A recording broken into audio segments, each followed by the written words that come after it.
Welcome to the Heavy Spoilers Show. I'm your host Paul, and this video we're breaking down Annabelle.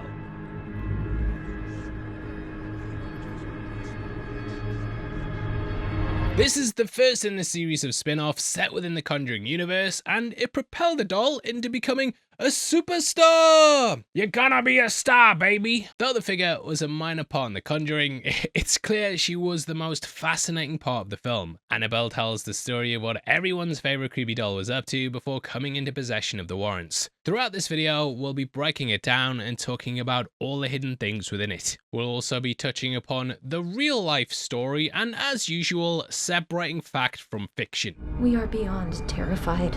Okay, so the film very much plays upon the deep-rooted fear that some people have of dolls. The movie begins with a quote saying, "Since the beginning of civilization, dolls have been beloved by children, cherished by collectors, and used in religious rites as conduits for good and evil." Now, the fear of dolls is called pediophobia. This fits under the broader fear of humanoid figures, which is called automatonophobia.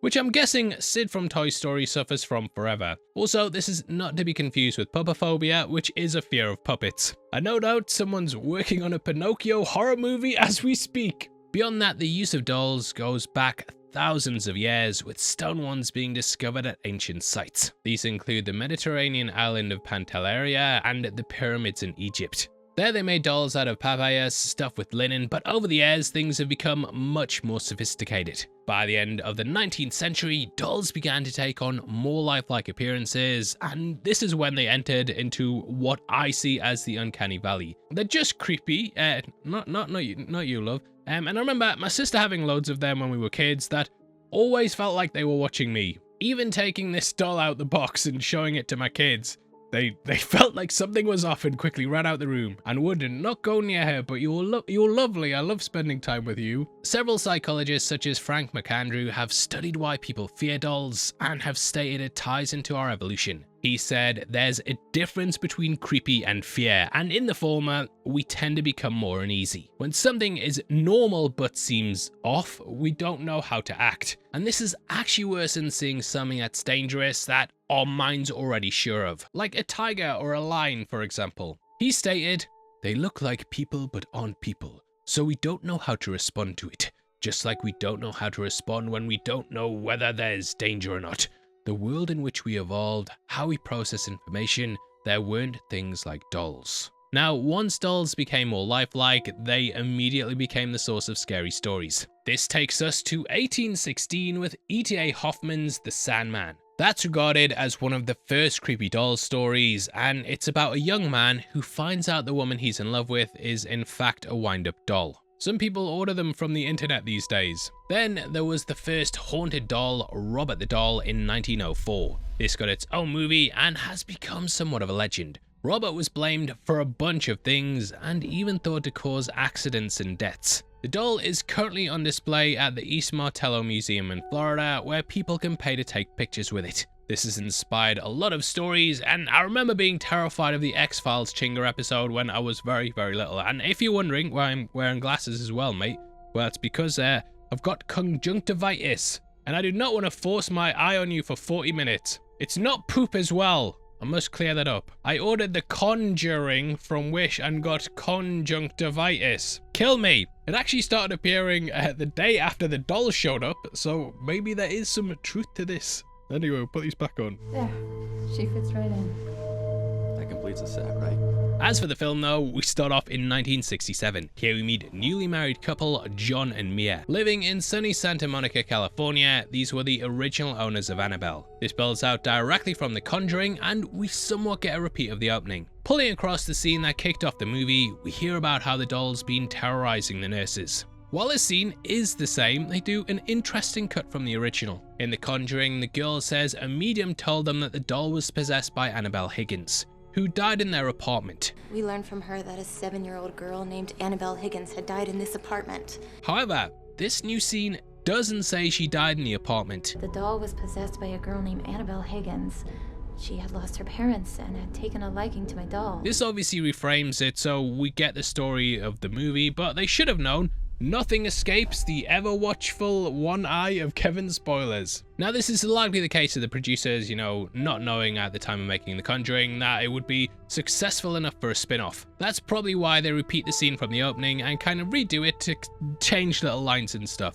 It's also worth mentioning that this scene is based on the supposed true story of how the Warrens came into the possession of it. According to the demon hunters, they got the doll from a 28-year-old student nurse from Hartford. She was named Donna and apparently got the doll as a gift from her mother. This was the classic Raggedy Ann doll, which, as we said last time, they didn't have the rights to. Basically, because I doubt the company wanted people associating their brand with a demon doll. However, one appears later on in the movie, which we'll talk about in just a bit. Now, Donna claimed it could move and that it started to become violent with her and her roommates. Yeah, they've changed Donna's name to Debbie, but the scene pretty much follows what the Warrens claim in their book. After Debbie says she doesn't know where her mom got the doll, we then close in on Annabelle's creepy smile. This then transports us back 1 year and we learn How I Met Your Annabelle. Now that chime we hear, it sounds like it comes from the music box at the end of the last film.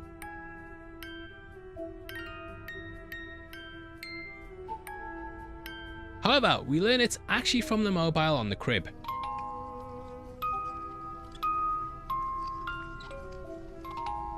We begin in a church meeting our main characters 1 year earlier. Again, these are John and Mia, and we see them attending Sunday Mass. The religious allusions are in full effect, and Jesus was crucified on Easter, and we also have some Easter eggs. Mia's name is a homage to Mia Farrow, who played Rosemary Woodhouse in Rosemary's Baby. John Cassavetes was in the movie as well, with both husband and wife in this film being named after the actors. That also features demons and plays heavily into the occult, and we will break it down one day. That film is of course also about pregnancy, and during this opening we see that Mia's pregnant. Played by actress Annabelle Wallis, the name carryover there was unintentional but still worth bringing up. She and John are playing a thumb war behind the pews, and I like how it introduced them as a happy and loving couple. Should be playing the thumbs up war on the video, eh? While John absolutely crushes her in it, if they were paying attention to the pastor, they may have been able to save themselves some trouble once Annabelle came around. The priest's sermon is all about sacrifice and how God rewards those who put themselves in harm's way for others. This line foreshadows how Mia will later have to put her soul in the line in order to save her daughter, and how they ultimately defeat Annabelle in the end. As the church service ends, John and Mia catch up with their neighbors, who just so happen to be called the Higgins. Higgins sounds familiar. Why?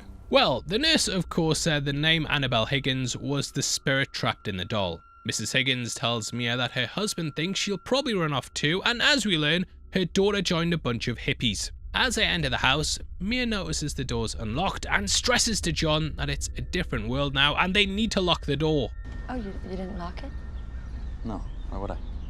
You have to start locking it, John. I mean, it's a different world now. Both of which are things that are very important to pay attention to. We then see the happy couple having a quiet night in. Mia works on her sewing machine and John stresses about his new residency as he's just finished med school. The camera really focuses in on the sewing machine, setting up a scare that comes in just a bit. Playing on the TV is also a news broadcast about the Manson family and the Tate LaBlanca murders. I'm sure most people are aware of this, but just in case, this is a real thing that happened in 1969. The Manson family cult, led by Charles Manson, killed a number of people over the course of 2 nights in LA. What's strange, however, is that the movie takes place in 1967. The real murders didn't happen for another 2 years, which seems like a really weird thing to change just for the sake of a story point. However, it of course sets up the hippie murders we see in just a bit. John and Mia then get into a little bit of an argument. John says how challenging and difficult this new residency will be for him with the baby coming their way, which, ooh boy, rookie move there, John.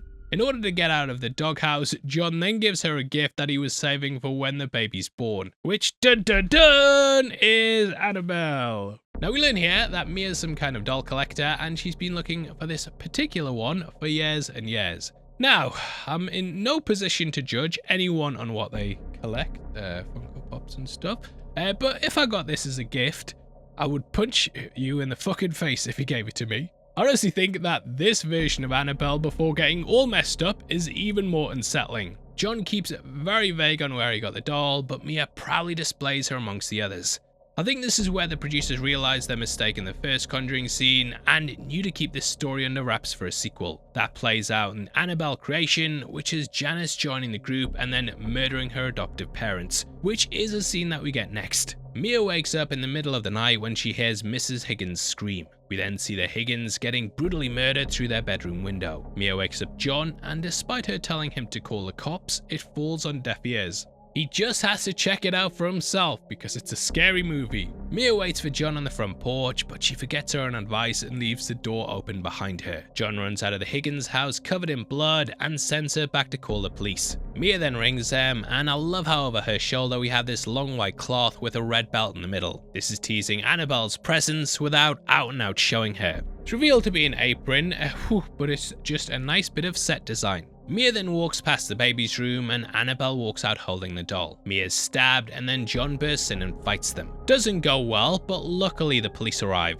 They shoot one of the intruders while Annabelle runs off and locks herself in with the dolls. She refuses to be taken alive and sacrifices herself while holding the doll. She also draws a symbol on the wall with her blood. As the body holds the doll, a drop of her blood falls onto the doll's face, showing how it has now been corrupted by evil and violence. Now, we later hear Annabelle join the satanic cult, the Disciples of the Ram. These attacks were actually part of a ritual to conjure a demon. In real life, the Manson family murders were not satanic, and instead they were in the belief of an incoming race war that Manson referred to as Helter Skelter. The Manson family tried to frame the crimes as being carried out by black people by leaving graffiti like pig at the scene. This was to make it seem like it was carried out by a black militant group like the Black Panthers or something, so that public uproar would heighten racial tensions. This would then destroy most of society, and the Manson family would be safe away from it all. Now, it seems that the film used the story of the Mansons as a vehicle to give Annabelle a reason to be evil. Mia being pregnant and getting stabbed is also very similar to the death of Sharon Tate. This gets a nod in the movie as Annabelle's mother's also named Sharon. Where did Sharon get off to? On that note, Sharon, let's go inside. These two, they have a lot to talk about. Annabelle also seems to be somewhat inspired by actual members of the Manson family, most notably Susan Atkins. She was the one involved in the stabbing of Tate and also wrote pig on their front door with her blood. Now, unlike Tate and her guests, Mia and the baby survive. She and John try to return to a semi-normal life after this. Traumatized by the experience, Mia makes John promise that if anything were to happen, he would save the baby over her, which pay attention to that because it implies she'll do the same. However, as they try and forget what happened, Annabelle starts causing shit. On their first night home, they're woken up by Mia's sewing machine mysteriously turning on by itself. John also finds Annabelle behind the door of the nursery. Turning off the machine and putting Annabelle on the rocking chair, it continues to rock after John leaves. A classic creepy doll move, and also the way that we saw Annabelle in the prior movie. Annabelle continues rocking in the chair all the way into the next day, and Mia hears the noises after her TV begins going crazy. If you look closely, you can see marks on the floor showing the chair's been rocking all night, which I have to say is some real commitment to the bit, because even for a demon, that's a long time to execute a gag for. When they come home, John just sort of brushes it off, but one thing I want to point out here is the owl we see in the kitchen. In our Conjuring breakdown, we found a couple of interesting pictures in the parent house that symbolize their paranormal experience. Now, I didn't mean to say paranormal experience there, but that should put that on a book. This included white cats and butterflies, which had their own meaning for the movie. Throughout history, owls have been seen to be the harbinger of death in many cultures. This comes from the Kikuyu tribe of Kenya and goes all the way to the Mayans and even the Aztecs. Their god of death was often associated with an owl. In X-Men 97 recently, they even played upon Native American legends, and this is why Adversary appears as an owl. Shakespeare and other poets of old were very afraid of owls and saw them as symbols of death. The Latin poet Ovid often spoke of owls being like omens of evil. Ooh. Scary that. Now here, the picture symbolizes the evil that's come into their house and that death will come for one of the characters. John also gets Mia some pickles. I just want to say though, before we go into this, that we're being thorough, and sometimes a cigar is just a cigar. Have you ever heard the expression, sometimes a cigar is just a cigar? Which I wrote that note and then found out it was a line later in the movie. But sometimes in Christianity, they use pickles to reference baptisms. The word baptism comes from the word baptizo, and this originates from the Greek poet and physician Nicander in 200 BC. He dunked some pickles into vinegar and said it was a baptizo, and then, yeah, went out from there. I'm not joking. Bapto means to temporarily dunk, and our researcher TJ actually found a t-shirt in reference to this, which is on screen right now. Now, if you're interested in some great shirts, mate, then why not check out our merch store right below the video. There we've just dropped our brand new Alien Earth inspired one, which is one of my favorite designs on the store. We also have a brand new Peacemaker one and lots of different designs. If you buy 3, you get 20% off, and guess what? You look fantastic and save money. Shabow! Anyway, Mia's creeped out by Annabelle and John throws her away. Get the hell out of here! The doll is supposed to be really valuable though, so maybe you should have sold her. But that's the last of her though. They then meet with a detective from their case who discusses the cult. California especially has a long history with cults ever since the 1920s. Now, the Disciples of Ram cult was most likely inspired by Anton LaVey, who was the founder of the Church of Satan. He built the first satanic church in San Francisco in 1966, and here he conducted satanic rituals and seminars. Come 1998, he had about 250 followers. The Disciples of Ram also played a big role in the following sequel, The Conjuring, The Devil Made Me Do It in 2021, and make sure you subscribe for when we eventually get to that movie, which we will do, I promise. The next day, Annabelle begins tormenting the couple. We get some more artwork of an owl in Mia's bedroom, and Mia works on her sewing whilst watching TV. There's also another owl that Mia's seemingly sewn herself on the wall just behind her, which further plays into the owl thing. Things get bad real quick, however, when the stove turns on and sets the house on fire. In a scene that feels a bit reminiscent of Scream and a Scary Movie, we see the popcorn gets way too hot, just cooking too much popcorn. On the TV, you can also hear a woman say, possibly playing into her feeling on the spirits. As Mia goes to leave herself though, she gets pulled back into the house. Luckily, she's saved by neighbors who saw the fire.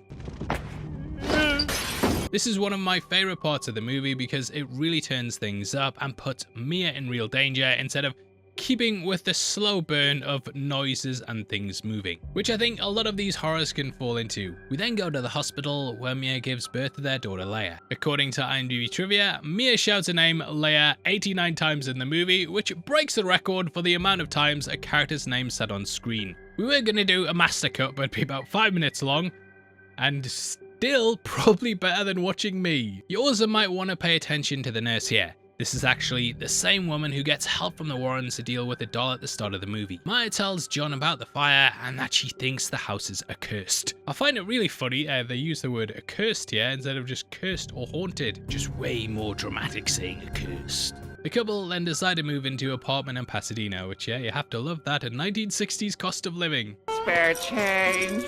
Spare change, ma'am. Ellen DeGeneres actually revealed that this was her first apartment and she was watching the movie thinking, that looks familiar. I feel like because of that as well, we also can chalk up Ellen DeGeneres going evil to Annabelle. Add it to the Conjuring lore. Everything seems to be on the up and up for the couple though, and they're back to being a happy family. They then make their way to the church where we see Evelyn, who we'll talk about more in just a bit. Father Perez then tries to comfort Mia by taking photos of her baby.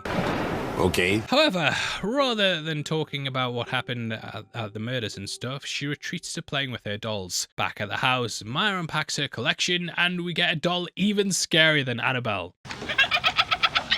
Like the scariest laugh I've ever heard there, mate. I will go fucking toe to toe with Annabelle any day over that absolute abomination. Fucking hell. Luckily, Annabelle's not here though, so I'll never have to fight her again. You might also notice there's an owl on the crib here as well. As Mia unpacks the box, she then finds out that the Annabelle doll is back from the trip to the dumpster. Oh! John is flabbergasted, saying he knew she threw it out, and I swear I did as well, but Mia decides to keep it as a way to move forward. Basically, her accepting what happened. That's great and all, but you could have cleaned it up before putting it in the baby's room. This scene also includes a really cool hidden detail when Mia puts Annabelle on the shelf. She turns her head to look straight, and it makes like a cracking sound that sounds like the bones in someone's neck being snapped.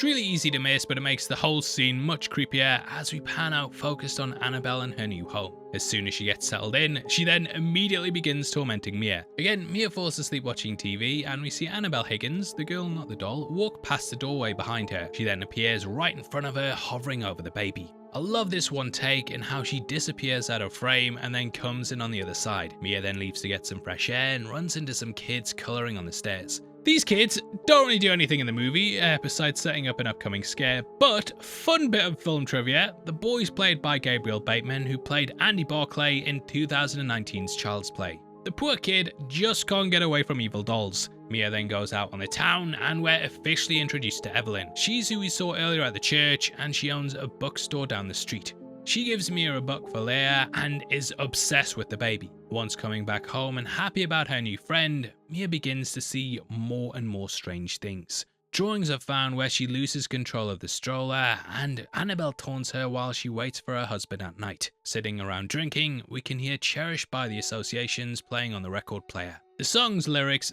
don't really have anything creepy about them, but I think it's an interesting addition to this moment. This is one of the most famous wedding songs of all time, and it's about a man telling the woman he loves that he cherishes her. Using the song in this moment is a great way to subtly convey the immense strain that Mia and John's relationship's going through. Released in 1966, it's likely the pair listened to this when they were freshly in love. On the flip side of this, Mia sits alone and isolated, which is exactly what Annabelle wants. Mia turns off the record and goes to the dishes, but it begins playing again while she's in the kitchen. If you look closely above the record player on the left hand side of the screen, you can actually see the shadow of the girl Annabelle. This is such a creepy detail, and if you zoom in, you can basically see her shadow turning on the record. If you go on Reddit, one of the VFX team who worked on this scene talked about some of the details. That user is Prim3Y or Prime with the 3 and a Y, I don't know, but they did say they had to splice together several plates to do this. One was of her stopping the record while the next had a crew member starting the song up again. The next was Mia walking in to stop it. They actually had to animate the record needle moving and blend it all together for one shot. The shadow was intentional though. It had to be matched to the light and took about 3 days to line everything up. The user also pointed out that Annabelle's hiding in the curtains, which is another great detail. I love how she's just hidden away and you might not even pick up on it. Mia then goes to check but is knocked down by the drapes flying in her face and a little girl runs past her. Mia chases the girl until they come face to face and she starts running towards her before turning into the adult Annabelle. She bursts through the door and is bloody and screaming, and this is my personal favourite moment in the film, as I just think it's a really clever way to deliver a jump scare. The transition from the little girl into Annabelle's seamless, and her footsteps go from a small patter to a loud boom that makes it so well done. Just the way the girl runs, the fact the door's closing, and it continues to move how it would without there being a break in the shot. Yeah, seamless. Since been done in a lot of other films. They mimic this and deliver a great scare on The Prodigy when they do something similar. And it may be one of my favourites from the franchise. Now John comes home to find Mia's still huddled in the corner. He tries to doctor-splain to her that it could just be a manifestation of her anxiety. Typical bloody doctor.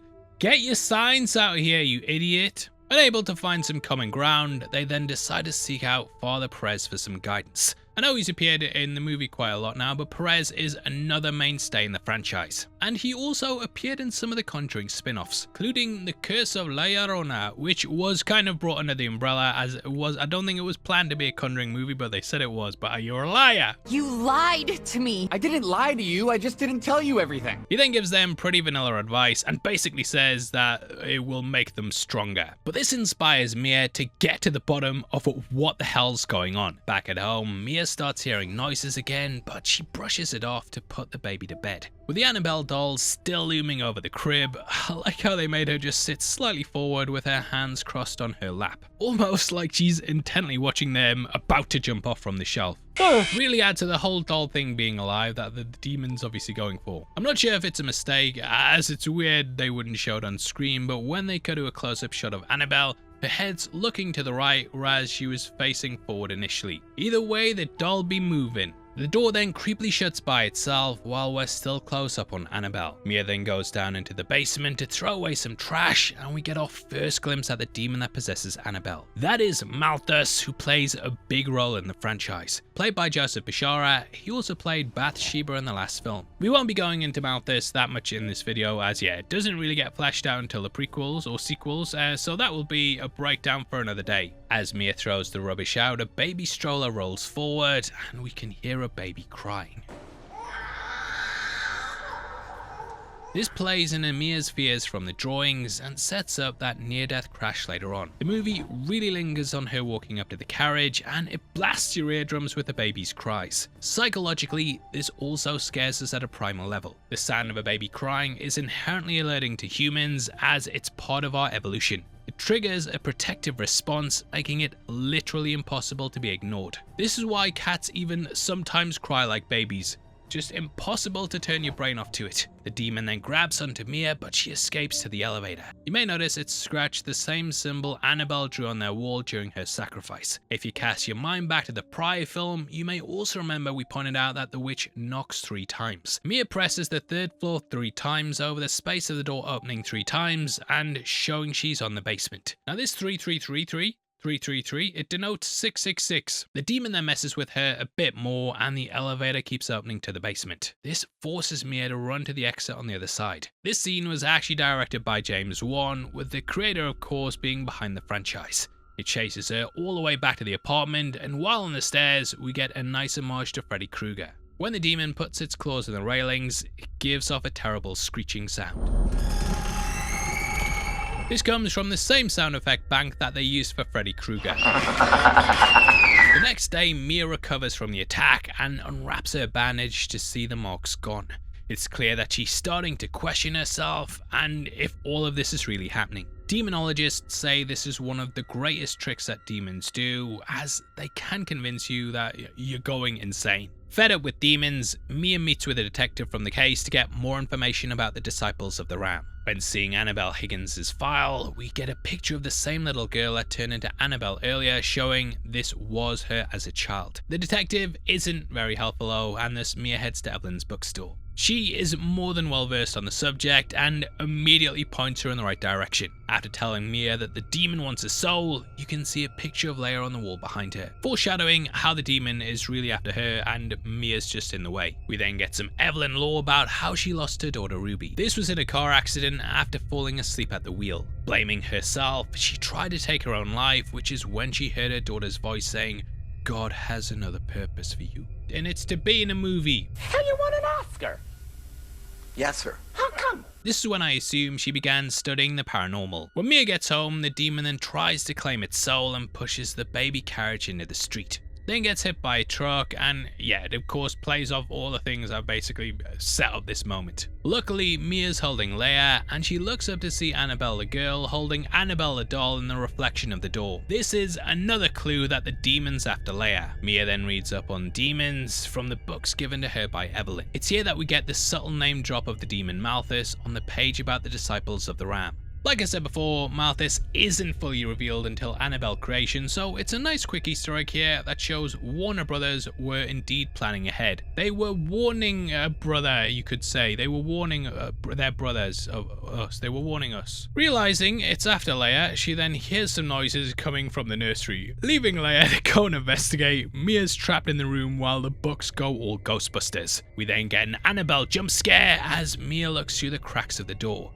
This scene is super intense and another great example of the clever ways this movie builds tension. Really, it's just taking things up another level from The Conjuring, as that had really great jump scares, and Annabelle makes you feel like Mia and Leia are genuinely in danger. Even though you inherently know that they're probably not going to kill the baby. Mia's then able to break open the door and save Leia before she's then crushed with knowledge. She turns around to see the Annabelle doll standing up behind her. Starts to levitate in the air, and we see the demon Malthus holding it like a puppet. Now this alters things from your typical haunted doll thing. Normally in stuff like, Chucky, it's the doll that's moving and doing stuff. Here though, the doll is sort of a puppet, with Malthus being the one who's moving it. Once realizing they are fully screwed, they call up Father Perez to come and get the doll. When telling Father Perez about it, he mentions a couple that the church has worked with in the past that deal with these type of things. Who are you gonna call? Someone else. You figured it out, mate. You know who that is. Gives the impression, though, that they were always destined to find Annabelle, or rather that she'd find them. Lovely retirement home for her in that basement. Father Perez then offers to take Annabelle, hoping it will calm the demon's activity until they can get in touch with the church and also the Warrens. But yeah, get this thing out my house. Throw this shit away.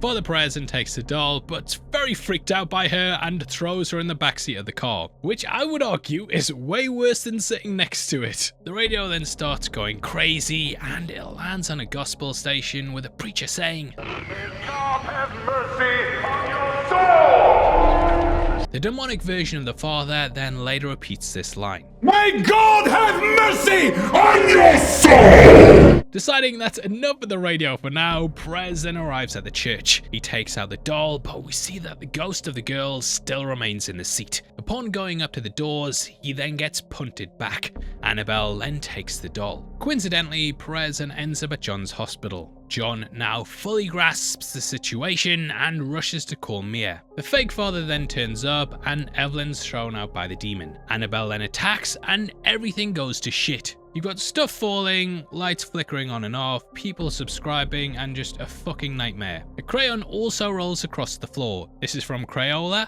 but actually, this label style didn't get put on their products until the 80s. You should all be fired. Trapped, Mia then asks what it wants from her, and she goes in the nursery to see her soul written all across the room. Annabelle is also on the crib. Absolutely fed up with her shit, Mia then takes Annabelle and starts smashing her like the like button. Don't worry, I won't do that to you. I love how it's just her bludgeoning the doll repeatedly because you've tried everything else. Just fucking hit it. However, this is a trick you tricked her, and Mia looks up to see she's actually been throwing around Leia. Thinking she's just killed her baby, Mia holds her, but hold on, it was just another dirty trick. Annabelle's mentor, the laughing abomination, makes another appearance as the real victim of the beating. Gotta say, you got me with that one. Again, you know, they're not really gonna kill or harm a baby, but when she looks up and that human baby was on the floor, I did give an audible oh shit. Luckily, I don't remember any of these movies, so it was like seeing it for the first time. Yay! I enjoyed drinking battery acid. Mia also refuses to give Leia up and says there has to be another way. The demon negotiates that it can take her soul instead. It even opens up the window for her. You might also notice there's this super creepy picture of a little girl dressed like a clown and staring straight ahead. Got like black makeup around her eyes and it looks like she's crying blood. Very creepy and a cool way to show how the demon has fully corrupted everything that Maya holds dear, including her beloved dolls and their portraits. It's then a race to the window as Evelyn makes her way back up the steps and John starts dashing to the apartment. Seeing it as the only way to save Leia, Mia walks to the window with Annabelle and John and Evelyn burst in just in time. John pulls her from the ledge, but knowing the demon won't leave without a soul, Evelyn decides to sacrifice herself. This is to make good on her daughter's words of God having another purpose for her. She then falls from the window, holding Annabelle. Enjoy hell! Once Evelyn's dead, Leia's returned to John and Mia, and we get a call back to Father Perez's sermon from the beginning about how God honors sacrifice. So Evelyn likely got Constantined out of there and is now enjoying a great YouTube video in heaven, without ads. Fast forward 6 months later with John and Mia talking to Father Perez about how they're doing better, but still don't know where the Annabelle doll got to. Father Perez says that evil can never be destroyed as it was never created, and he hopes that whoever gets the doll next gets the help they need. So basically, not my problem anymore and good luck. We then go to the thrift store where a woman comes in looking for the perfect gift for her daughter, and it just so happens to be you. I'm just trying to find something for my daughter. Thanks. She's a nurse. She finds Annabelle, leading to the scene which opens up the movie and how she came into the Warrens' possession. Pun not intended. We then end the movie off with Annabelle sitting in the Warrens' museum behind her plated glass prison, with the Conjuring theme taking us out.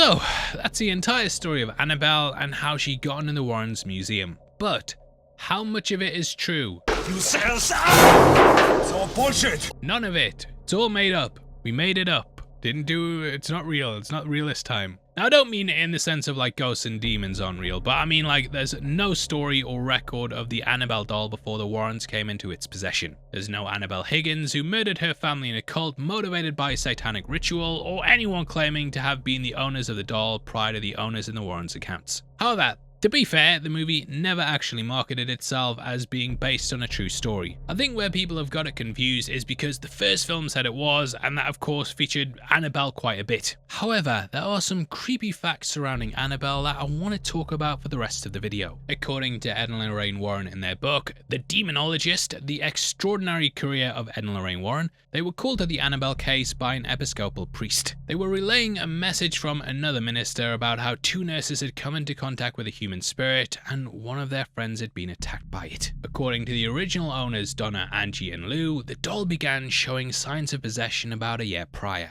This involved showing up in random places, moving from different rooms and finding it in weird positions such as kneeling. They also claim the doll left notes written in children's handwriting saying "help us" or "help Lou." The two nurses also claim that they found the doll next to Donna's bed with blood on its hands and chest. They then told the Warrens, and they contacted a medium who told them the doll was possessed by Annabelle Higgins. She was apparently a 7-year-old girl who'd supposedly died on the grounds of the property. She apparently passed away in the 1860s, and her body was found in the field that the house is now built upon. Feeling bad for her, they gave her permission to move into the doll. Their roommate Lou claimed the doll gave him bad dreams, and that one night he woke up with it choking him in his sleep. Sort of like a paralysis demon. There was also an incident involving Lou where he was investigating noises coming from Donna's room. Something terrified him so much he's refused to describe it, but it slashed him across the chest and left what looked like claw marks. Unfortunately, they didn't take pictures, and when Ed asked to see it, the marks had faded. Using her psychic gifts, Lorraine concluded that there was one inhuman spirit with them, and they called Father Cook to bless the house. The whole ordeal took all but 5 minutes in each room, and the Warrens then took the doll with them. Once in their museum, the Warrens made a few more claims about the doll while in their care, such as it levitating, making friends with a black cat that disappeared in front of Ed's eyes, and even attacking people, including a priest named Father Jason Bradford. He was involved in a car accident after telling Annabelle that she was just a doll and couldn't hurt anyone. It seems that the movie took bits and pieces of the real story, such as Father Perez being attacked while in his car, and Mia getting scratched by the demon, similar to Lou's accounts. And that's basically the entire story. After that, the Warrens quickly publicized the tales of the doll and made it the most famous haunted doll in the world. The only problem with the whole story though is that the Warrens are the only ones to corroborate it. No one else involved with Annabelle's story has ever come forward to back up the Warrens' claims or provide any evidence for anything they claimed in their book. Given the massive success and popularity that the Annabelle doll has seen even before the films, it's hard to imagine Donna and Lou not coming out to get their fair share of the spotlight and money, which is what we've seen with other people who've been involved in these supposed demon hauntings. Now, Texas State University Assistant Professor of Religious Studies Joseph Laycock said the following when discussing the doll. "It's an interesting case study in the relationship between pop culture and paranormal folklore. The idea of demonically possessed dolls allows modern demonologists to find supernatural evil in the most banal and domestic of places. The Warrens may have also been inspired to spin their tale from another production in 1963. That is the Twilight Zone episode, The Living Doll. Their doll comes to life to threaten a girl's abusive stepfather, and the mother's name just so happens to be Annabelle. Whether that's intentional or not, we don't know, but yeah, if you watch that episode, lots of similarities. As for the Annabelle doll, that still sits in the Warrens Museum, which is now owned by comedian Matt Rife. Now, we were going back and forth on whether to include this next bit, as it may be seen as disrespectful, but paranormal investigator Dan Rivera died in May 2025 after leading a tour involving the doll. Coroners have ruled out his death as being suspicious, but since then his passing's been forever linked to the doll. And obviously some groups have speculated there's an occult cause behind that. But yeah, it kind of went back and forth on whether to include that or not. So I hope people, you know, don't think there's any disrespect there. Either way, that wraps up the movie, and while it seems the Warrens completely made up the story of Annabelle, it still makes for a pretty great ghost story. Coming off the success of The Conjuring, I think Annabelle's what made the series into a franchise. It established that the series had an icon and one that could go beyond just the Warrens. It of course also plays off the innate fear of dolls that a lot of people have, and though not a great movie, it cemented the series as the leading one in horror for the next couple of years. So yeah, I actually did quite enjoy going back to it. Lots of nice little jump scares in there.